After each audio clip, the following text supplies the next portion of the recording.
இப்ப இவரே ஓட்டி வந்திருக்கார். அப்ப இவர் எப்படி தப்பிக்க வைக்கிறது? அதனாலே மது போதையில் வாகனம் ஓட்டியதால் இப்ப வந்து ட்ரிங்க் அண்ட் டிரைவ் தான், கொலை கிடையாது. இது எப்ப மாறும்னா தமிழகத்திலே குவார்ட்டருக்கும் பிரியாணிக்கும் காசுக்கும் அடிமையாகாமல் ஓட்டு போடக்கூடிய மக்கள் இருக்கும் வரை, வரும் வரை இப்படிப்பட்ட அவலங்களை தொடர்ந்து கொண்டுதான் இருக்கும். இப்ப மாரியம்மன் கோயில்ல போய் நீங்களும் நானும் கூழு குடிச்சோம்னா மூட நம்பிக்கைன்றோம். அதே போய் ரம்ஜான் கஞ்சி குடிச்சோம்னா அது வந்து சமூக சமத்துவம், சமூக நல்லிணக்கம். நீங்க பார்த்தீங்கன்னா அந்த காலத்துல நேருடைய பீரியட்ல வந்து சோசியலிசம் தான் உச்சகட்டத்தில் இருந்தது. இங்க பார்த்தா சோசியலிசம் சோசியலிசம் சொல்லி கொண்டிருந்தார் அந்த சமயத்துல. இப்ப நாம சொல்லக்கூடிய ஃப்ரீ மார்க்கெட் பத்தி ராஜாஜி பேசினார். இல்ல blood and water cannot flow together. இப்ப பாகிஸ்தான் டெரரிஸ்ட் கண்ட்ரின்றதுக்கான ஆதாரம் இதன் மூலம் வெளியில வரும். ஆக அருமையான முடிவு இது. இந்த சமயத்துல பாருங்க, நம்முடைய சோனியா அம்மையார் ஒரு விஷயம் சொல்லியிருக்காங்க. அந்த ராணா வந்து இது வரைக்கும் தன்னுடைய குற்றத்தை வந்து தானே ஒத்துக்கவே இல்லை. அதனால நியாயமான முறையில் நீங்க வந்து இது நடத்தணும்.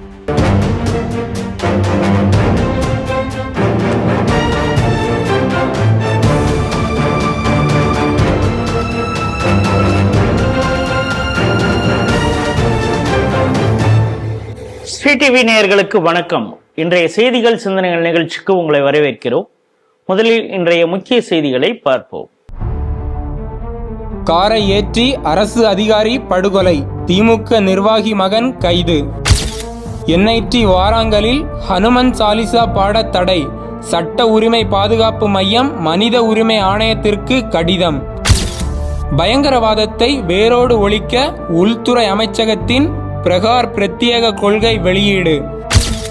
ஜனாதிபதி மாளிகையில் சக்கரவர்த்தி ராஜகோபாலாச்சாரி சிலை திறப்பு. கனடா பிரதமர் வருகைக்கு முன் மும்பை தாக்குதல் முக்கிய குற்றவாளி தவகூர் ராணா வழக்கை தீவிரப்படுத்தும் அரசு. இன்றைய செய்திகள் குறித்து தனது கருத்துக்களை நம்மிடையே பகிர்ந்து கொள்ள நமது அரங்கத்திற்கு திரு ராம வெங்கடாதிரி அவர்கள் வந்திருக்கிறார். ஸ்ரீ டிவி நேயர்கள் சார்பாக அவரை வரவேற்கிறேன். வணக்கம். வணக்கம் ராஜேஷ். முதல் செய்தி, ஓசூர்ல ஒரு காரை ஏற்றி படுகொலை செய்யப்பட்ட ஒரு சம்பவம். கிருஷ்ணகிரி மாவட்டம் அன்னை அரவிந்தர் நகர்ல இருக்கிறவர் சிவமூர்த்தி. இவர் வந்து தொழிலாளர் நலத்துறையில உதவி ஆணையராக இருக்கிறார். அவர் வீட்டு வாசல்ல ஒரு 2 வீலர் நிறுத்திட்டு இருந்திருக்காரு. அங்க வந்து திமுகவுடைய நிர்வாகி சீனிவாசன் அப்படிங்கிறவர், அவருடைய பையன் வந்து அவனுடைய ஃப்ரெண்ட்ஸ் எல்லாமே 20-19 வயசு தான், காரை ஓட்டிட்டு வந்து வேகமாக ஓட்டிட்டு வரும் பொழுது இந்த சிவமூர்த்தியுடைய 2 வீலரை இடிச்சிருக்கிறாங்க. திடீர்னு வந்து இடிச்சா அங்கே மக்கள் கேட்க தானே செய்வாங்க. அவங்க குடும்பத்தினர் வந்து என்ன ஏதுன்னு அவர்கிட்ட கேட்டு சண்டை போட்டுட்டு இருக்கிறப்ப இவர் திரும்ப வண்டியை ரிவர்ஸில் எடுத்துட்டு அந்த சிவமூர்த்தி, அவருடைய மகன், மருமகள், பேத்தி எல்லாம் இருக்கிற அவங்க மேலே காரை ஏற்றி கொலை செய்ய முயற்சி செய்திருக்கிறார். அந்த நேரத்தில் மிகப்பெரிய விபத்து நடந்திருக்கிறது. உடனே அக்கம் பக்கத்தில் இருக்கிறவங்க தூக்கி அவரை ஹாஸ்பிட்டலில் அழைச்சிட்டு போகிறப்ப சிகிச்சை பலனின்றி சிவமூர்த்தி இறந்து போயிட்டார். அவருடைய மகன், மருமகள், பேத்தி எல்லாம் இப்போ கொஞ்சம் சீரியஸாக ஹாஸ்பிட்டலில் சிகிச்சையில் இருக்காங்க. திமுக மாநில பொதுக்குழு நிர்வாகியாக இந்த சீனிவாசன் இருக்கிறார். இந்த விசாரணை எப்படி போகும் அப்படின்னு தெரியல. ஆனால் போலீஸார் சொல்லும் பொழுது கடைசியாக ஒரு விஷயத்த சொல்கிறாங்க. அந்த ஆதித்யா, அவருடைய மகன் ஓட்டி வந்தவர் மது போதையில் இருந்தார் அப்படிங்கிறாங்க. இந்த செய்தி எப்படி பார்க்க? நீங்கள் வந்து சொல்லிட்டீங்க, அந்த மாநில பொதுக்குழு உறுப்பினர் சொல்லிட்டீங்க. அதன் பிறகு இந்த கேள்வியெல்லாம் கேட்கவே கூடாது. ஏன்னா இதே போல பல சம்பவங்கள் தொடர்ந்து நம்ம ஸ்ரீ டிவியில் பேசி கொண்டிருக்கிறோம், பார்த்து கொண்டிருக்கிறோம். தமிழ்நாடு எப்படி எந்த லட்சணத்தில் இருக்குன்னு நமக்கு தெரியுது. காட்சி வந்து அதே தான், அந்த காட்சியில் வரக்கூடிய கேரக்டர்ஸ் தான் மாறுது, இடம் மாறுது, அவ்வளவுதான். இதே ரிப்பீட்ஸ். இதே சில மாதங்களுக்கு முன்பு சென்னையில கேகே நகர் அந்த தொகுதியில் இருந்த தனசேகரனுடைய பேரன் 2025 நடந்திருக்கு. ஆமா, அதாவது காதலுக்காக தன்னுடைய நண்பரை காதலிக்க மறுத்த அந்த பொண்ணை கார் ஏற்றி கொலை செய்தாங்க. திமுக காரங்களாம் வந்து இந்த மாதிரி ஏதாவது கேட்டாங்க, நீங்க வந்து பதில் பேசாம வந்து ஓகே சொல்லிடணும். புரிஞ்சுங்களா? இப்ப என்னன்னா மாரல் ஆஃப் த ஸ்டோரின்னு சொல்லுவாங்க. ஒரு ஸ்டோரி சொல்லிட்டு moral of the story is அப்படின்னு இந்த குழந்தைங்க சொல்லி கொடுப்பாங்க இல்லையா? அது மாதிரி இந்த ஸ்டோரியுடைய மாரல் என்னன்னா, திமுக கட்சிக்காரனை சேர்ந்தவன் ஏன்னா ஒருத்தர் வந்து ரோட்ல இந்த மாதிரி கார் ஓட்டிட்டு போனான்னா, ஹார்ன் அடிச்சானோ, கொயின்னு இரிட்டேட் பண்ணாலும் சரி, பேசக்கூடாது. அமைதியா வீட்டுக்குள்ள போய் கதவை தாப்பா போட்டு உட்காந்துக்கணும். கேள்வி கேட்ட அவங்க தப்பு எப்படி நீங்க கேட்கலாம்? இதுதான் மாரல் ஆஃப் த ஸ்டோரி. ஏன்னா த சேம் ஸ்டோரி ரிப்பீட்ஸ். ஒரு தட்டி கேட்டால் கூட அதுக்கு கொலை செய்ய கூட துணியக்கூடிய அளவுக்கு மோசமான அராஜக ஆட்சி இங்கே நடந்து கொண்டிருக்கிறது. பாரதியார் சொன்னதெல்லாம் அப்படியே நடக்கக்கூடிய ஆட்சி. பாரதியார் சொன்னார், பேய் அரசாண்டால் பிணம் தின்னும் சாத்திரங்கள். இதை நினைச்சு சொன்னாரோ நமக்கு தெரியல. உண்மையிலேயே அப்படிப்பட்ட ஆட்சி, காட்டாட்சி நடந்து கொண்டிருக்கிறது இப்ப நம்ம பார்க்கிறோம். மக்களுக்கு எந்த விதமான உரிமை கிடையாது, உயிர் வாழ உரிமை இல்லை. திமுக கட்சிக்காரன் வசனம் எழுதுவாங்க, இம் என்றால் சிறைவாசம், ஏனென்றால் வனவாசம், அதெல்லாம் இவங்களுக்கு தான் பொருந்தும். இவங்க செய்யக்கூடியது முன்னாலேயே எழுதி வச்சிட்டாங்க வசனமா. இப்ப பாருங்க என்னன்னா, இவர் இந்த அந்த திமுக நிர்வாகி பிரமுகருடைய மகனை ஓட்டி வந்திருக்காரு. ஒரு கால் டிரைவர் ஓட்டி வந்தா என்ன இருக்கும்? டிரைவர் மேல பழியை போட்டு அவர் 2 வருஷம் கழிச்சு வெளில வந்துடும். அவர் குடும்பம் நல்லா சமத்தியா கவனிச்சிருவாங்க. அந்த மாதிரி நல்லா அவர் கட்சியில பதவியும் கொடுத்துருவாங்க. இதெல்லாம் நடந்திருக்கும். இப்ப இவரே ஓட்டி வந்திருக்கார். அப்ப இவர் எப்படி தப்பிக்க வைக்கிறது? அதனாலே மது போதையில் வாகனம் ஓட்டியதால் இப்ப ட்ரிங்க் அண்ட் டிரைவ் தான், கொலை கிடையாது. சல்மான் கான்கெல்லாம் கேஸ் அந்த மாதிரி எப்பயாவது மாத்தி எழுது. இதுல என்னன்னா, அந்த இடத்துல சிசிடிவி கேமரா இருக்கு, அதெல்லாம் பதிவாயிருக்கு. ஆனா இப்ப கோர்ட்டுக்கு வரும்போது போலீஸ் அந்த சிசிடிவி கேமரா காட்சி எடுத்து வரும்போது அந்த குறிப்பிட்ட டைம்ல உள்ள சிசிடிவி காட்சிகள் மட்டும் தொழில்நுட்ப கோளாறு காரணமாக பதிவாகி இருக்காது. அண்ணா யூனிவர்சிட்டியே பார்த்தோம் இல்லையா? நான் ஒரு சிசிடிவி கேமரா இருந்துகளும் அந்த நேரத்தில் உள்ளது மட்டும் பழுதடைஞ்சிரும். அது எப்படின்னு தெரியாது. அதனால இதுவும் அதே போல பழுதடைஞ்சிரும். அதனால என்ன ஆகும் நம்ம முடிவு பண்ணிக்கலாம். அதனால தமிழ்நாட்டில் எந்த அளவுக்கு சட்டம் ஒழுங்கு இருக்கிறது. இப்ப நேத்து கமுதியிலையும் இதே போல ஒருத்தர் மது போதையில பாக்குறவங்க மேலாம் காரை அடிச்சு இது பண்ணாது. இல்ல, நீங்க போதையில இருக்குன்னு அவசியம் இல்லை. காரை இடிச்சு கொண்டுட்டீங்கன்னா போலீஸை கவனிச்சாலும் இல்ல கட்சியில பதவியில் இருந்தாலும் மது போதைன்னு ஒரு ட்ரங்க் அண்ட் டிரைவ் கேஸை போட்டு யூ வில் பி சேவ். இதான் மாரல் ஆஃப் த ஸ்டோரி. ஏன்னா இது தொடர்ந்து இப்போ உச்சகட்டத்துல இருக்கு. அப்பயே இந்திரா காந்தி இருந்தப்பயே அவங்கள போட்டு அடிச்சு கொலை முயற்சி நடந்து சொல்லி மரகம் சந்திரசேகர் கோர்ட்ல வாக்குமூலம் கொடுத்தார். தொடர்ந்து கொண்டே இருக்கிறது. நீங்க ரோட்ல இல்ல, ஒரு டிவி ஸ்டேஷன்ல, தனியார் டிவி தொலைக்காட்சியில எஸ்ஜி சூர்யா போறாரு. தன்னுடைய கருத்தை சொல்வதற்கு கூட கருத்துரிமை மறுக்கப்பட்டு அங்கேயே அட்டாக் பண்றாங்க, லைட் அணைச்சு. அப்ப எவ்வளவு தைரியம் பாருங்க. கேமரால இருக்கு தெரியும் தொலைக்காட்சி நிலையத்துல. அப்ப இவங்களை நீங்க என்ன பண்ணுவீங்க? தமிழ்நாட்டில் எங்கேயுமே எந்த உயிருக்கும் பாதுகாப்பு இல்லை, திமுக கட்சியினரை தவிர. அதனால இவங்க சொல்றதை கேட்டுட்டு இருக்கணும். இது எப்ப மாறும்னா, தமிழகத்திலே குவார்ட்டருக்கும் பிரியாணிக்கும் காசுக்கும் அடிமையாகாமல் ஓட்டு போடக்கூடிய மக்கள் இருக்கும் வரை, வரும் வரை இப்படிப்பட்ட அவலங்களை தொடர்ந்து கொண்டுதான் இருக்கும். லீகல் ரைட்ஸ் ப்ரொடெக்ஷன் ஃபோரம் அப்படிங்கிற ஒரு அமைப்பு நேஷனல் ஹியூமன் ரைட்ஸ் கமிஷனுக்கு ஒரு என்கொயரி பண்ணுங்க அப்படின்னு சொல்லி ஒரு மனு கொடுத்துருக்காங்க. எதுக்கு அப்படின்னு பார்த்தீங்கன்னா, வாராங்கல் தெரியும், அந்த வாராங்கல்ல ஒரு என்ஐடி இருக்கு. என்ஐடிங்கிறது மத்திய அரசு நிறுவனம் தான். ஆனால் அந்த நிறுவனம் எந்த இடத்துல இருக்குங்கிறத பொறுத்தளவு அப்படி செயல்படுமான்னு தெரியல. அங்கே பார்த்தீங்கன்னா ஹாஸ்டல் இருக்குது. அந்த ஹாஸ்டலில் எல்லா தரப்பு, ஏன்னா அது மத்திய அரசு கல்வி நிலையம் அப்படிங்கிறதுனால எல்லா மாநிலங்கள்லேருந்தும் கூட அங்கே படிப்பாங்க. அப்படி இருக்கும் பொழுது அங்கே ஒவ்வொரு செவ்வாய்க்கிழமையும் அனுமன் சாலிசா பாடுவதுங்கிறத ஒரு வழக்கமாக இருந்து இந்து மாணவர்கள்லாம் ஒரு இடத்துல கூடி அனுமன் சாலிசா சொல்லுவாங்க. அதை ஒரு ஸ்டூடெண்ட் என்ன பண்ணிங்கன்னா அந்த அனுமன் சாலிசா எடுத்து சோஷியல் மீடியாவில் அது போட்டிருக்காரு. அதை பார்த்துட்டு அந்த அட்மினிஸ்ட்ரேட்டர்களுக்கெல்லாம் ஒரே கோபம். கடந்த பிப்ரவரி 17 ரொம்ப கடுப்பாகி இனிமேல் எந்த செவ்வாய்க்கிழமையும் அனுமன் சாலிசா பாடக்கூடாது அப்படின்னு இருக்காங்க. என்ன இதில் பிரச்சனைன்னா, சரி இவங்க மட்டும்தான் பாடக்கூடாதா அப்படிங்கிறப்ப அவங்க இந்த human rights legal human rights forum அவங்க என்ன சொல்றாங்கன்னா, கிறிஸ்மஸை அந்த நிர்வாகமே கொண்டாடி இருக்குது. நிட்மஸ் என்ஐடி கிறிஸ்மஸ் கொண்டாடுறதுனால நிட்மஸ் அவங்க கடந்த 2025 கொண்டாடி இருக்காங்க. இப்ப இவங்க அனுமன் சாலிசா பாடினாங்கள, தடுத்து நிறுத்தினாங்களே, அந்த இடத்துல இப்பொழுது ரம்ஜான் மாதம் நடந்து கொண்டு இருக்கிறது. இஸ்லாமிய மாணவர்கள் அங்க நமாஸ் பண்றதுக்கு இடம் கொடுக்குறாங்க. ஆனா நீ அனுமன் சாலிசா பாடக்கூடாது. இதற்காக தான் அவங்க மனு பண்ணியிருக்காங்க. இந்த செய்தி எப்படி பார்க்குறேன்? ஒரு ஹிந்து தன்னுடைய மதத்தை வழிபடுவதற்கான உரிமை அடிப்படை உரிமையாக இந்த நாட்டினுடைய கான்ஸ்டியூஷன் கொடுக்குது. ஆனால் அந்த அடிப்படை உரிமையை கூட போராடி பெறக்கூடிய ஒரு இனிமையான ஒரு நிலையில நம்ம இருக்கிறோங்கிறத அந்த செய்தி நமக்கு வேதனை தரக்கூடிய ஒரு செய்தி. ஏன்னா யார் வேணா அவங்களுடைய மத கொள்கையை பின்பற்றலாமே. அந்த அமைப்பு மூலமாக நிட்மஸ் கொண்டாடுவதான் முடியும், அது ஓகே, அது மதசார்பற்ற தன்மை. ரம்ஜான் தொழுகம் பண்ணலாம், மதசார்பற்ற தன்மை. ஹிந்துக்கள் கிட்டத்தட்ட ஒரு வருடத்துக்கு மேல அது மாதிரி பண்ணிட்டு இருக்காங்க. ஹனுமான் சாலிசா சொன்னா அது என்ன உடனே என்ன ஒரு கம்யூனல் எப்படி ஆகும், வகுப்புவாதம் எப்படி ஆகும்? இப்ப சுடலை அவர்கள் போயிட்டு கிறிஸ்துமஸ் கொண்டாட்டத்துல போய் கலந்து கொண்டு அங்க போய் ஹிந்துக்களை திட்டினாலும் கூட அது மதசார்பற்ற தன்மை. ஆனா மோடி போய் ஒரு காவி ட்ரெஸ் போட்டு ஒரு ஈபூதி பூசிட்டு காசிக்கோ வேற எங்கேயோ ஒரு ஹிந்து கோயிலுக்கோ போனோம்னா உடனே வகுப்புவாதம். ஆகவே இப்படி சொல்லக்கூடிய அந்த மனப்பான்மையை தான் அத்வானி அவர்கள் அழகா சொன்னாரு, போலி செகுலரிசம், சூடோ செகுலரிசம், போலி மதச்சார்பின்மை. இன்றைக்கு இந்த போலி மதச்சார்பின்மை ஒழிகிறது, அன்றைக்கு தான் இப்படிப்பட்ட பிரச்சனைகள் சரியாகும். உண்மையில மதசார்பின்மைக்கான சரியான அர்த்தமே உங்களுக்கு தெரியாது.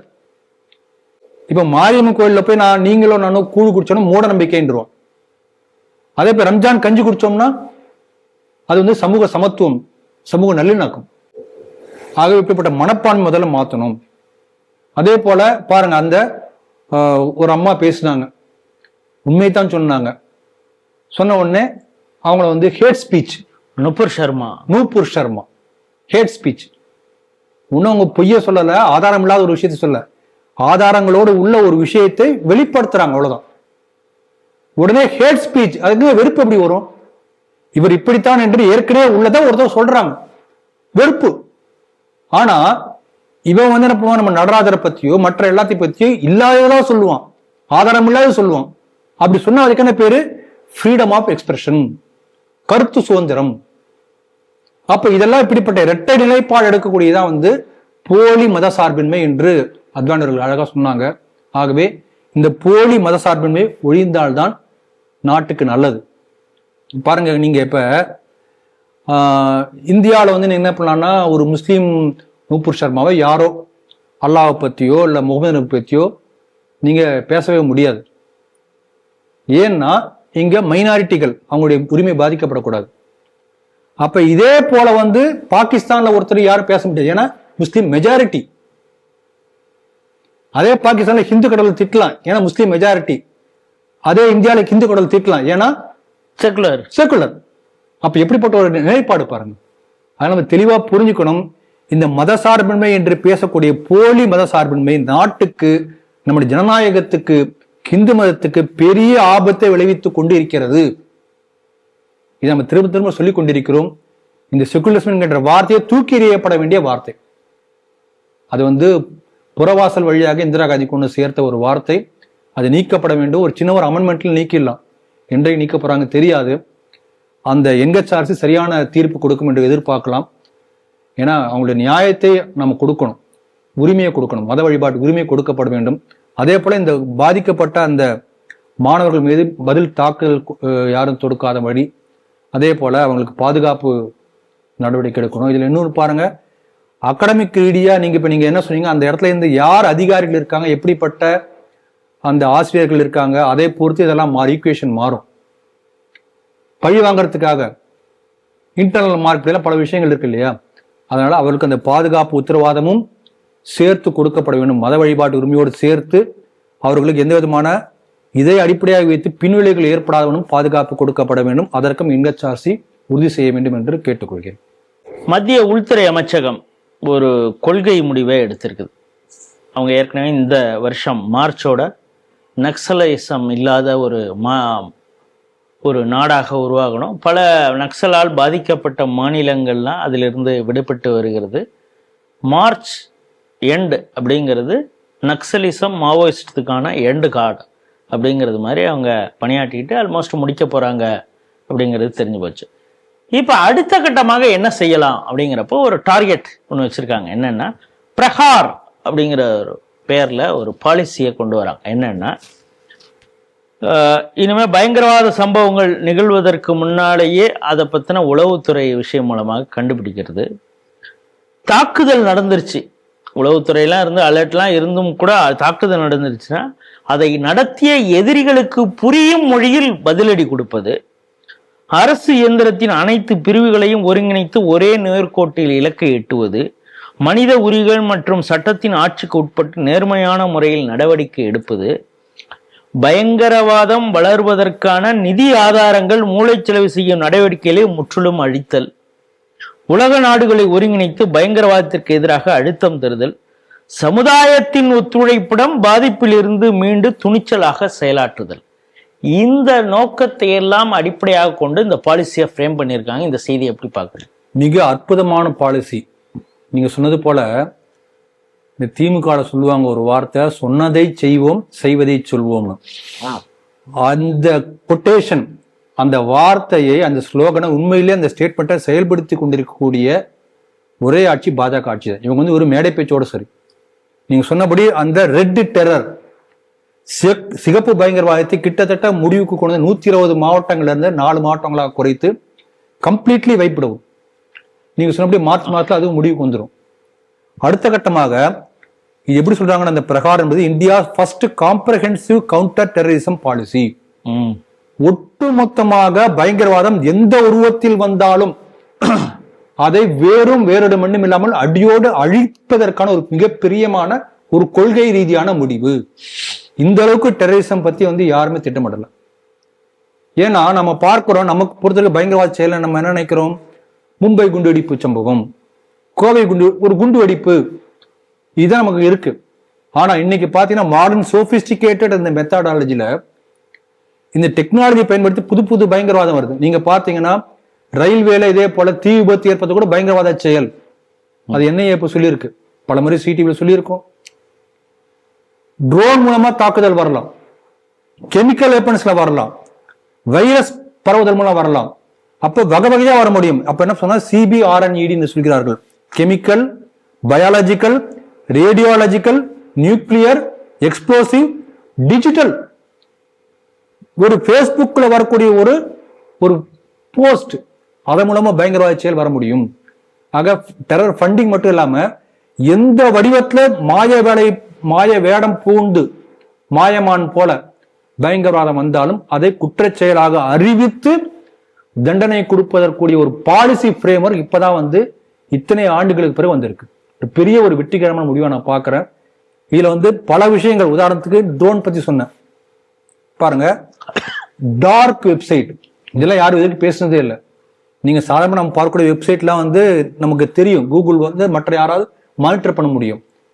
இது வந்து டார்க் வெப்சைட், நீங்க மானிட்டரே பண்ண முடியாது.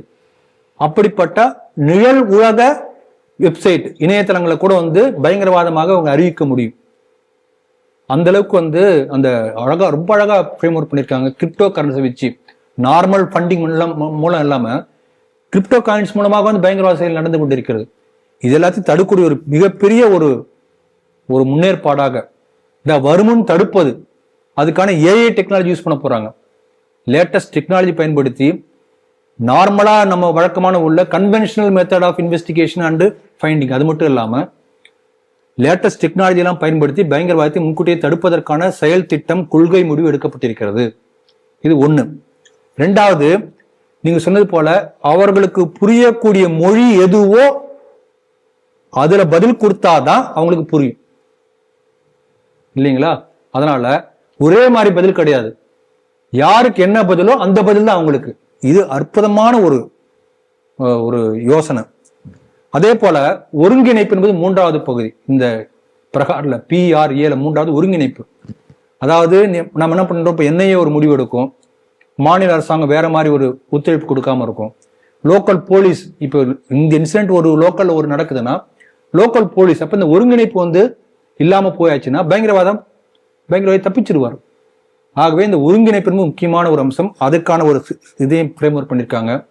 அதே போல சட்ட ரீதியாக எல்லாமே வந்து அண்டர் த சட்டத்தின் கண் பார்வையின் கீழே எல்லா விசாரணை எல்லாமே நடவடிக்கை நடக்கும் உறுதிப்படுத்தி இருக்கிறார்கள். ஏன்னா பயங்கரவாதம் என்ற பெயர்ல வந்து யாரும் நிரபராதியோ அப்பாவியோ தண்டிக்கப்பட மாட்டார்கள். ஆனால் பயங்கரவாதம் செய்யக்கூடிய உண்மையான பயங்கரவாதி நிச்சயமாக தண்டிக்கப்படுவார்கள். அதற்கான உறுதுணையை சொல்லியிருக்கிறது. அதே போல இத்தனை நடந்தாலும் கூட பயங்கரவாதம் ஏற்படுத்தக்கூடிய சூழ்நிலை ஏற்படாமல் பாதுகாக்கணும். இப்போ சூழ்நிலை வந்து என்ன பண்ணா, இங்க நீங்க பாத்தீங்கன்னா இந்த ஸ்லீப்பர் செல் சொல்கிறார்கள். ஒரு ஸ்லீப்பர் செல் இல்லாம பாம்பேல அந்த இது நடந்திருக்குமா? கராச்சிலையும் ஒருத்தர் வந்து பாம்பேல வந்து உள்ள பூந்து அடிச்சு போக முடியுமா? அப்ப இந்த ஸ்லீப்பர் செல் என்பது உள்நாட்டில் இருக்கக்கூடிய ரேடிகலைஸ் செய்யப்பட்ட சில பேர். அதில் தெளிவா சொல்லியிருக்காங்க. இதை பத்தி சொல்லும்போது முதல்ல வந்து அந்த டெரர் ப்ரொஃபைல் பத்தி சொல்லும்போது பொதுவாக சொல்லியிருக்காங்க, எந்த மதத்தின் அடிப்படையிலும் அல்லது இந்த ஜாதியின் அடிப்படையிலும் எந்த ஒரு குழுவின் அடிப்படையிலோ பயங்கரவாதி என்று முத்திரை குத்த மாட்டோம் என்று சொல்லியிருந்தால் கூட ஜிகாதி டெரர், ISIS, அல் கொய்தா இதை போன்ற எல்லை தாண்டிய பயங்கரவாதிகளுக்கு யார் எந்த வழியில் உள்நாட்டில் அவங்களுக்கு ஆதரவு கொடுத்தாலும் அதெல்லாம் பயங்கரவாதி செயலாக அறிவிக்கப்படும். எனக்கு தெரியாதுன்னு சொல்ல முடியாது.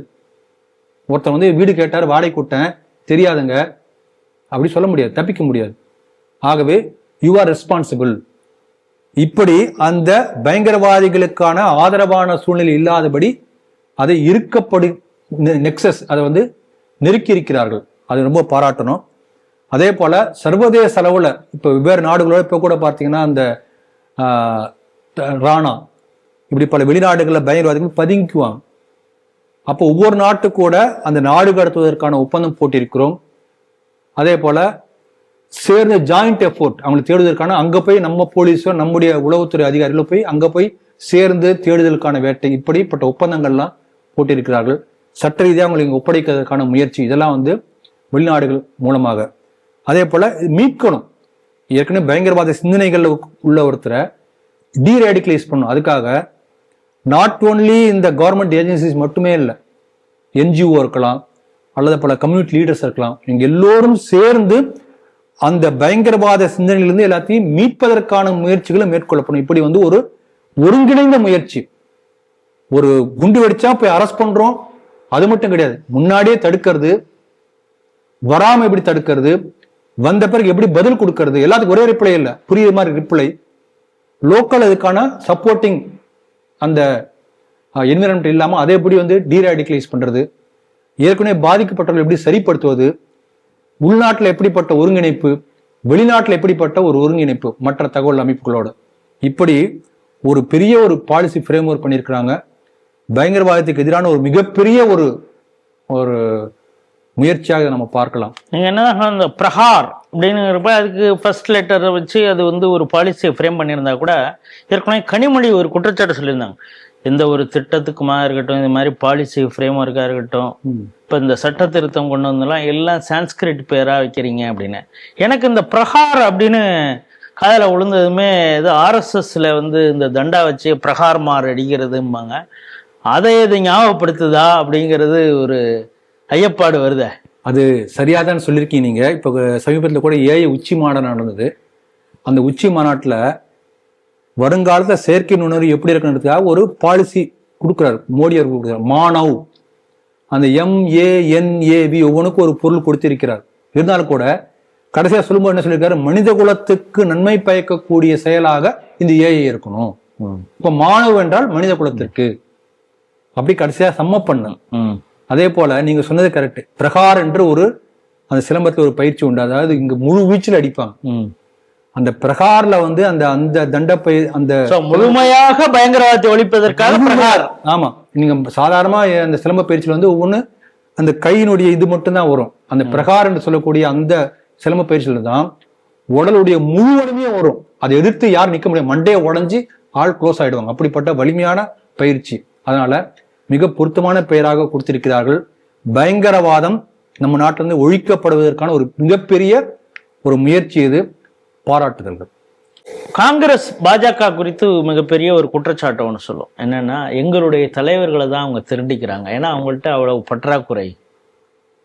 காந்தியை வந்து ஸ்வச் பாரத்துக்காக ஐக்கானாக அவரை பயன்படுத்திக்கிட்டாங்க, ஒற்றுமைக்கான இதாக சர்தார் பட்டேலை திருடிக்கிட்டாங்க, இது மாதிரிலாம் சொல்லியிருந்தாங்க. ஆனால் அதற்கு பாஜக என்ன சொல்லணும்னா, நாங்கள் உரியவர்களுக்கு மரியாதை கொடுக்குறோம் அப்படின்னு சொல்லி இருந்தது. நேரு குடும்பத்தை தவிர்த்த எல்லாருக்கும் நாங்கள் கொண்டாடிட்டு இருக்கோம் அப்படின்னு சொல்லிட்டு பிரணாப் முகர்ஜிக்கு உட்பட பாரத ரத்னா வந்து பாஜக அரசு தான் கொடுத்தது. இப்போ அதே போல ஒரு காங்கிரஸ் கட்சியின் தனிப்பெரும் தலைவராக ஒரு காலத்தில் இருந்தவர், இந்தியாவுடைய முதல் மற்றும் ஒரு இந்தியராக முதல் மற்றும் கடைசி கவர்னர் ஜெனரலாக இருந்த ராஜாஜி அவருக்கு இத்தனை ஆண்டுகளுக்கு பிறகு இந்தியாவுடைய ஜனாதிபதி மாளிகையில மார்பளவு சிலையை திறந்து வச்சிருக்காங்க. இந்த செய்தியை நீங்க எப்படி பார்க்குறீங்க? நல்ல செய்தி. ராஜாஜி என்று அழைக்கப்படுகின்ற சக்கரவர்த்தி ராஜகோபாலாச்சாரியார் அவர் வந்து ஒரு பன்முகத்தன்மை கொண்ட ஒரு பெரிய மாபெரும் தலைவர், சுதந்திர போராட்ட வீரர், சிறந்த நிர்வாகி, பிலாசபர். இந்த ராமாயண மகாபாரதத்தை மிக எளிமையான தமிழ்ல அவர் எழுதியிருக்கார். சக்கரவர்த்தி திருமகன், வியாசர் விருந்து. நான் சின்ன வயசுல நான் படிச்சிருக்கேன், எங்க அப்பா படிக்க கொடுத்திருக்காரு. ஒரு சின்ன சாதாரண பள்ளிக்கூட மாணவன் படித்து தெரிந்து கொள்ளக்கூடிய அளவுக்கு எளிமைப்படுத்தி எழுதியிருக்கார் ராமாயணத்தை மகாபாரதி சுருக்கமாக. அவங்க எழுதின பாடல் ஐநா சபையில பாடினாங்க MS அம்மா, குறை ஒன்றும் இல்லை மறைமூர்த்தி கண்ணா. அப்போ ஒரு கீதையினுடைய ஒரு சாராம்சத்தை ஒற்றை வரியில் அழகா சொல்லியிருக்காருன்னா ஒரு பாசிட்டிவ் திங்கிங், அதுக்கான கீதை வரியை எடுத்து கோட் பண்ணியிருக்காரு. ஒரு பெரிய பிலாசபர். நீங்க சொன்னபடி நம்முடைய நாடு சுதந்திரம் அடைந்த பிறகு 47 48 வரைக்கும் மவுண்ட் பேட்டன் தான் வந்து கவர்னர் ஜெனரலாக தொடர்கின்றார். அதன் பிறகு 48 அவரை அமிச்சாச்சு. நம்ம சட்டத்தை எழுதுவதற்காக எல்லாரும் சேர்ந்து சட்ட மேதைகள் நூற்றுக்கணக்கான பேர், அம்பேத்கர் உட்பட நூற்றுக்கணக்கான பேர், அவர் ஒருத்தர் சேர்ந்து சட்டத்தை வடிவமைத்துக் கொண்டிருக்கிறார்கள். அது 1950 ஜனவரி 26 தான் சட்டம்லாம் நிறைவடைந்து நம்ம நாடு ரிப்பப்ளிக்கா அனௌன்ஸ் பண்றாங்க. அந்த இடைப்பட்ட 2 வருட ஆண்டு காலம் முழுக்க நம்ம நாட்டினுடைய தலைமை பொறுப்பை is the first and last Indian governor general அந்த பொறுப்புல இருந்து வழிகாட்டிய அப்படிப்பட்ட ஒரு பெரிய ஒரு தலைவர், தேசிய தலைவர். இன்னும் சொல்ல போனோம்னா 1939 வெள்ளைக்கார அரசாங்கம் பண்ற ஒவ்வொரு மாகாணத்துக்கு தனியாக தேர்தல் நடத்தி அந்த மாகாணத்துல பிரீமியர் தான் இப்போ உள்ள CM போல மாகாண அரசியல் அவங்க மேற்கொள்ளலாம். அப்ப மெட்ராஸ் பிரசிடென்சில மாகாண அரசியல் அந்த போட்டியிட்டு இவர் வந்து முதலமைச்சராக, அப்போ வந்து பிரீமியர் என்று சொல்லுவாங்க, அந்த முதலமைச்சராக இருந்து பல ரெஃபார்ம்ஸ், ஏகப்பட்ட ரெஃபார்ம்ஸ் பண்ணியிருக்கார். நீதி கட்சியோ மற்ற இப்போ உள்ள திராவிட கழகமோ செய்யாத பல சீர்திருத்தங்களை ராஜாஜி தன்னுடைய ஆட்சி காலத்தை மெட்ராஸ் ராஜதானியை செஞ்சிருக்காரு. அதை எடுத்து படிச்சு பாருங்க, தெரியும். அர்ஜுன ஆலய பிரவேசம் அவருடைய ஆட்சியில நிறைய இருக்கு. அப்ப சொன்னா அதே பெரிய கதையா போகும், அதெல்லாம் நான் சொல்லல. ஆக இஸ் ரெஃபார்மிஸ்ட், பிலாசபர், ரெஃபார்மிஸ்ட். அப்படி அவர் செய்த சீர்திருத்தங்களை அப்படி பட்டியலிட்டு கொண்டே போலாம், ஏகப்பட்டே பண்ணியிருக்காரு. நாம இன்னைக்கு பார்க்குறோம் evening college, day shift, evening shift, அந்த முறை அதெல்லாம் வந்து அவருக்கு கொடுத்த ஐடியா. இந்த மாதிரி பல ஆலோசனை கொடுத்திருக்காரு. அந்த காலகட்டத்தில் இங்கிலீஷ் மீடியம் மட்டும்தான் இருந்தது. லோக்கல் இன்னைக்கு தமிழுக்காக பெரிய ஏதோ சாதிச்சா சொல்றாங்க இல்லையா, தமிழ் மீடியத்துல வந்து படிக்க முடியும் என்கின்ற கொள்கைய ரீதியான முடிவு வந்து கொடுத்ததே ராஜாஜி தான். பல விஷயம் சொல்லிக்கொண்டே போலாம். சுதந்திரம் அடைந்த பிறகு தமிழ் மாநிலத்துக்கு நடந்த தேர்தலில் அவர் வந்து CM ஆகிறார். அப்பயே இதே போல சீர்திருத்தங்கள் தொடர்கின்றன. நம்ம நாட்டில் இப்போ ஜெர்மன் போன்ற நாடுகள்லாம் வந்து வொகேஷனல் ட்ரைனிங் இருக்கும், வொகேஷனல் எஜுகேஷன் இருக்கும். இன்றைக்கு தான் +2ல வந்து நம்ம பார்க்குறோம் அந்த வொகேஷனல் ட்ரைனிங் பற்றி சில பாடம் வந்திருக்கு. அப்பயே அதற்கான ஒரு அச்சாரம் போட்டார். ஆனால் இவங்க இவங்களுக்கு என்ன எப்பயுமே வந்து தோலை தொட்டு பார்ப்பாங்க, ஜாதி, உடனே குலக்கல்வி என்று சொல்லி அவரை வந்து ஒரு அவதூறு பரப்பினார்கள். அந்த அளவுக்கு வந்து அவர் உடனே டீசெண்டாக இறங்கிட்டார்னு வச்சுக்கோங்களேன். அவர் வந்து பதவிக்காக ஆசைப்பட்டு வரக்கூடியவர் கிடையாது. இப்படிப்பட்ட பன்முகத்தன்மை கொண்ட ஒரு தலைவருக்கு நம்முடைய மேதகு ஜனாதிபதி அவர்கள் சிலை திறந்திருக்கிறார்கள். அதனால நாம் பாராட்டுகிறோம். அதே போல நீங்க பாத்தீங்கன்னா சுதந்திரம் அடைந்த பிறகு அந்த காலத்துல காங்கிரஸ் கட்சி மட்டும்தான் இருந்தது. காங்கிரஸ் கட்சி கலைச்சிருன்னு சொல்லி காந்தி சொன்னார், ஆனா யாரும் கேட்கல. அதே பேரை வைத்துக் கொண்டு ஆட்சி சுகத்தை அனுபவிக்க வேண்டும் என்று காங்கிரஸ் தலைவர்கள் நினைச்சாங்க பல பேர், நேரு உட்பட பல பேர். அப்ப பல கொள்கைகளை எதிர்த்திருக்கார் அவர். ஒரு காலகட்டத்துல காங்கிரஸுக்கு மாற்றாக சுதந்திரா பார்ட்டி ஆரம்பிக்கிறார். காங்கிரஸுக்கு மாற்றாக சில எதிர்கட்சிகள் இருக்க வேண்டும். ஒரு பலமான தேசிய நலன் கொண்ட ஆரோக்கியமான எதிர்கட்சி தான் ஜனநாயகம் நல்லா இருக்க முடியும். அதற்கு முன்னுதாரணமாக ஸ்வராஜ்யா பார்ட்டி ஆரம்பிக்கிறார், சுதந்திர பார்ட்டி ஆரம்பிக்கிறார். நீங்க பார்த்தீங்கன்னா அந்த காலத்துல நேருடைய பீரியட்ல வந்து சோசியலிசம் தான் உச்சகட்டத்தில் இருந்தது. எங்க பார்த்தா சோசியலிசம் என்று சொல்லி கொண்டிருந்தார். அந்த சமயத்துல இப்ப நாம சொல்லக்கூடிய ஃப்ரீ மார்க்கெட் பத்தி ராஜாஜி பேசினார். இல்ல ஒரு பெரிய புரட்சி, நிறைய ரிஃபார்ம்ஸ் பண்ணியிருக்கிறார்.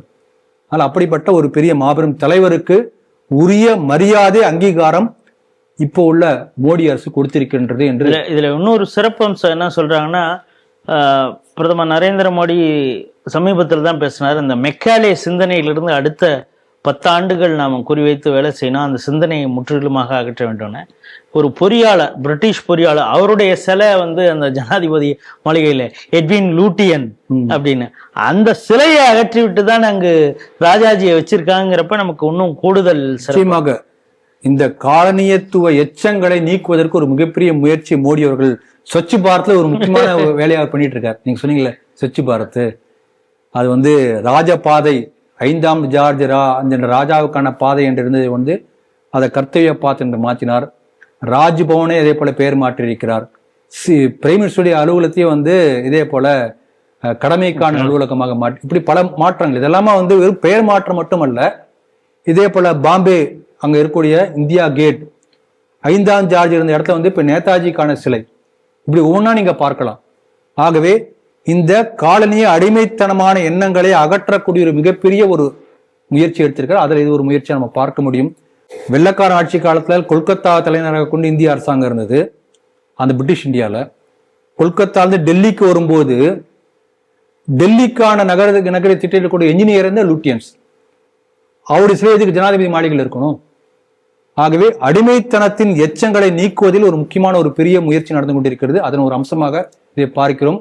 எந்த வகையிலும் ஒரே கல்ல 2 மாங்கா, ஒரு அடிமைத்தனத்தின் காலனி எச்சத்தை நீக்கி இருக்கிறார்கள், நாட்டின் பெரும் தலைவருக்கு உயர்ந்த அங்கீகாரம் கொடுத்திருக்கிறார்கள். ஆகவே பாராட்டப்பட வேண்டும். ஒவ்வொரு தமிழனும் பெருமைப்படக்கூடிய ஒரு செயல். தமிழ்நாட்டில் கிருஷ்ணகிரியில பிறந்த ஒருத்தர், ஒரு சாதாரண குடும்பத்தில் பிறந்த ஒருத்தர் தன்னுடைய திறமைகளால, உழைப்பால, தேசபக்தியினால ஒரு மிக உயர்ந்த இடத்துக்கு வந்திருக்கிறார். அப்படிப்பட்ட தமிழனுக்கு உரிய அங்கீகாரம் கிடைத்திருப்பதாக நினைத்து நாம் பெருமைப்படுகிறேன். மும்பை தாக்குதல் நமக்கு தெரியும், 26/11 அப்படின்னாலே மும்பை தாக்குதல் தான்பாங்க. இதன் மூளையாக செயல்பட்டவன் தஹாவூர் ராணா அப்படிங்கிறவன். இவனுக்கு கனடா சிட்டிசன்ஷிப்பும் இருந்தது அப்படிங்கிற ஒரு விஷயம். ஆல்ரெடி அந்த வழக்கு விசாரணை போயிட்டுருக்கு. இப்போ என்னன்னா, ஏற்கனவே நமக்கு கனடா பிரதமராக இருந்தார் ஜஸ்டின் ட்ரூடோ. அவர் ஃபுல்லாக பயங்கரவாத அமைப்புகளுக்கு ஆதரவாகவும், அதன் குறிப்பாக காலிஸ்தானிகளுக்கெல்லாம் அவர் ஆதரவு பண்ணிட்டு இருக்கிறதெல்லாம் நம்ம பார்க்குறோம். ஆனால் இப்பொழுது இருக்கக்கூடிய பிஎம் கார்னி அப்படிங்கிறவர் அவர் இப்போ வரப்போகிறார் இந்தியாவுக்கு. அதற்குள்ளார இந்த வழக்கை வந்து இன்னும் தீவிரமாக முடுக்கிவிடக்கூடிய ஒரு வேலையில் இந்திய அரசும் ஈடுபட்டிருக்கிறது. அதையும் சீக்கிரம் செய்யணும், அவர் வரத்துக்குள்ளார அதை முடிக்கணுங்கிற ஒரு நெருக்குதல் வந்து கனடா கவர்மெண்ட்டுக்கும் இந்திய அரசு தரப்புல கொடுக்கப்பட்டு இருக்கிறதுன்னு ஒரு செய்தி வந்திருக்கு. இதை எப்படி பார்க்குறேன்? நீங்க சொல்லக்கூடிய தன்வர் ஹுசேன் ராணா இல்லையா? தஹவூர் ஹுசேன் ராணா என்கின்ற பாகிஸ்தானுடைய இராணுவ அதிகாரியாக இருந்து அந்த மும்பை தாக்குதலுக்கு சதித்திட்டம் தீட்டிய மூளையாக செயல்பட்டவர். அதே போல ஐஎஸ்ஐயினுடைய அதிகாரியாகவும் அதன் பிறகு இருந்தார். அப்புறம் கனடாக்கு குடியுரிமை வாங்கி போயிட்டார். இப்போ அமெரிக்காவில் பதுங்கி இருந்தார். நீங்க பார்க்கலாம், இதுக்கு முன்பு இந்த கனடாவில் பல பேர் வந்து இதே போல நம்ம நாட்டுக்கு எதிராக இருந்த பயங்கரவாத செயலில் ஈடுபட்டவர்கள் பல பேர். நீங்க எல்லாம் என்ன சொன்னாங்க, ரான்னு சொல்லுவாங்க. ரா தான் இப்படிதான் செய்யுதுன்னு யாராவது போட்டு தள்ளிடுவாங்க. அந்த யாராவது யாரும் தெரியாது. அந்த மாதிரி யாராவது இவரை போட்டு தள்ளாம இவர் வந்து சட்டத்தின் பிடியில் கொண்டு வந்து ஒரு போராடி 17 ஆண்டுகளுக்கு பிறகு கொண்டு வந்து நிறுத்தியிருக்காங்க, பெரிய போராட்டத்துக்கு பிறகு. அதனால உண்மை வெளிவர நிறைய வாய்ப்பு இருக்கிறது. இந்த சதித்திட்டத்தின் பின்னணியில பாகிஸ்தான் இருக்கிறது என்கின்ற உண்மை இப்ப வெளியில வரும்.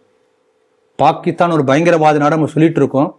அதற்கான ஆதாரங்களை இப்ப சட்டத்தின் மூலமாக, கோர்ட்டின் மூலமாக உலகத்துக்கு வெளிச்சத்துக்கு வரும். நம்ம சிந்து நதிநீர் ஒப்பந்தத்தை நிறுத்தியிருக்கோம். ஏன்னா blood and water cannot flow together. இப்போ பாகிஸ்தான் டெரரிஸ்ட் கண்ட்ரி என்பதற்கான ஆதாரம் இதன் மூலம் வெளியில வரும். ஆகவே ஒரு அருமையான முடிவு இது. இந்த சமயத்துல பாருங்க, நம்முடைய சோனியா அம்மையார் ஒரு விஷயம் சொல்லியிருக்காங்க. அந்த ராணா வந்து இது வரைக்கும் தன்னுடைய குற்றத்தை வந்து தானே ஒத்துக்கவே இல்லை. அதனால நியாயமான முறையில் நீங்க வந்து இது நடத்தணும். ஒரு கங்காரு கோர்ட்டாக இருக்கக்கூடாது. அப்பதான் எனக்கு கங்காரு கோர்ட்னு எனக்கு இது வரைக்கும் எனக்கு தெரியாது. போய் பார்த்தோம்னா ஒரு சும்மா கோர்ட்டுங்கிற பேர்ல ஒப்புக்கு நடக்கூடிய கோர்ட்டு அப்படின்னு அர்த்தமா. நம் நாட்டினுடைய நீதித்துறை எந்த அளவுக்கு கேவலப்படுத்திருக்காரு பாருங்க இந்த சோனியா காந்தி. காங்கிரஸ் எப்படிப்பட்ட கட்சி என்பதும் இதன் மூலம் தோலுரித்து காட்டப்பட்டிருக்கிறது. அதனால இதிலே பாருங்க, இந்த சிதம்பரம் இந்த டெரரிஸ்ட் அட்டாக் சமயத்துல பாத்தீங்கன்னா, அதுக்கு முன்புலாம் இந்த தொடர்ச்சியா நடந்த பல சம்பவங்களை பாத்தீங்கன்னா, நம்ம நாட்டினுடைய அந்த எந்திரங்களை கொண்டு போய் அச்சடிக்கூடிய எந்திரங்களை பாகிஸ்தான் கொடுக்கிறார். பாகிஸ்தான் கள்ளத்தனமாக அச்சடிக்கப்பட்ட பணம் கோடிக்கணக்கில் கேரளாவுக்கு அந்த கிழக்கு கடற்கரை, இப்ப நம்ம மேற்கு கடற்கரை முழுக்க, இப்ப நீங்க மங்களூர்ல இருந்து ஆரம்பித்து எக்ஸ்டென்ஷன் ப்ராஜெக்ட்னு சொல்கிறார்கள். நிறைய ரியல் எஸ்டேட் முழுக்க முழுக்க வாங்கி குவிக்கப்பட்டதுல அந்த சிதம்பரம் அந்த மிஷின் கொடுத்த பிறகு இதே என்ன பண்றாங்க, இந்த டெரர் அட்டாக்கையே ஒரு RSS டெரர், ஹிந்து டெரர் என்று சொல்லி திசை திருப்பதற்கான முயற்சி, ஒரு பிளான் இருந்தால் கூட அந்த பாவம் அந்த கான்ஸ்டபிள் துக்காராம் ஓம்ப்ளே அவருடைய புண்ணியத்தால் தன் உயிரை கொடுத்து அந்த கசாபை பிடித்த காரணத்தினால் இந்த டெரர் விஷயம் வெளியிற்கு வந்தது. இல்லாட்டி இதை மாத்திருப்பார் பசியை. ஆகவே காங்கிரஸ் செய்த துரோகமும் வெளிக்கு வரும். எந்த அளவுக்கு துரோகம் செய்திருக்கு காங்கிரஸ், அது வரும். அதனால இதை பொறுத்த வரைக்கும் என்னன்னா, இந்த இவரை பிடித்த உடனேயே இவருக்கான கனடாவுடைய அந்த சிட்டிசன்ஷிப் அதை கேன்சல் பண்ணியிருக்காங்க. அதுக்கு அவங்க ஒரு காரணம், வேற ஏதோ காரணம் சொல்றாங்க, தகவலை மறைச்சிருக்காரு, பொய்யான தகவல் கொடுத்துட்டாரு, இத்தனை நாள தெரியாதானே. அப்போ என்ன அர்த்தம்னா, நமக்கு ராஜதந்திர ரீதியான ஒரு பெரிய வெற்றி கிடைத்திருக்கிறதுன்னு அர்த்தம். இன்டர்நேஷனல் ரிலேஷன்ஷிப்ல இந்தியா ஒரு நல்ல வலிமையான இடத்துல இருக்கிறது. ஆகவே it's a strategic win for our Indian diplomacy என்று நாம் எடுத்துக்கொள்ள முடியும். பயங்கரவாதத்துக்கு எதிரான ஒரு சட்டம் வந்திருக்கிறது, பிரகார் என்கிற சட்டம், ஒரு கொள்கை ரீதியான முடிவு வந்திருக்கிறது பிரகார் என்கிற பெயர்ல. அதனால அந்த பிரகாரை போல இன்னும் பல வர இருக்கின்றது. அதுல சொல்லும்போது சொல்லியிருக்காங்க, அந்த பிரகாரில் ஏற்கனவே இருக்கக்கூடிய சட்ட அனைத்தும் பயன்படுத்துவது அல்லாமல் தேவைப்பட்டால் புதிய சட்டங்களையும் பயங்கரவாதத்தை அழிப்பதற்காக நாங்கள் ஏற்றுவோம் என்றும் சொல்லியிருக்கிறார்கள் இந்த பிரேம் ஒர்க்கில். அதனால பயங்கரவாதம் முற்றிலும் ஒழிக்கப்படும் நாள் வெகு தொலைவில் இல்லை என்பதைத்தான் இந்த செய்தி நமக்கு காட்டுகிறது. ஒரு பெரிய நம்பிக்கையை ஏற்படுத்தி இருக்கிறது. இன்றைய 5 செய்திகள் குறித்து மிக விரிவாகவும் மிக ஆழமாகவும் ஸ்ரீ டிவி நேயர்களோடு உங்களுடைய கருத்துக்களை பகிர்ந்து கொண்டீங்க. மீண்டும் ஒரு நிகழ்ச்சியில் சந்திப்போம். அதுவரை உங்களிடமிருந்து விடைபெறுகிறோம். நன்றி, வணக்கம், ஜெய்ஹிந்த், ஜெய் ஸ்ரீராம், வந்தே மாதரம்.